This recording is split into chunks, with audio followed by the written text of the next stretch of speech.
لكم الكرسي عشان الناس اللي بتسالني احنا ازاي بنلبس الكفر بتاع الانتريه. الناس اللي بتقول لي احنا مش بنعرف نلبس الكفر، بصوا انا انا قلبت الكرسي على الظهر علشان تشوف الخياطه.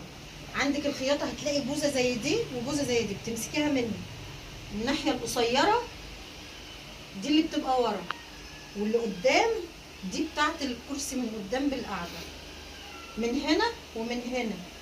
انا مسكته اهو يعني، ودي اليد ودي اليد، بتروحي انت حاطاه كده وهو بالمقلوب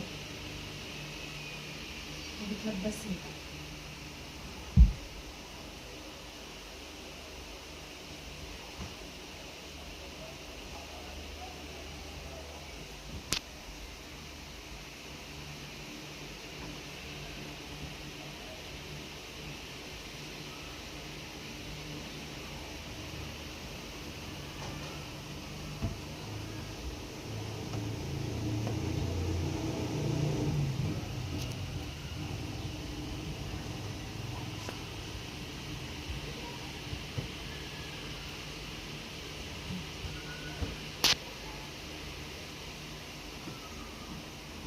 كنتش جايبه لك فين؟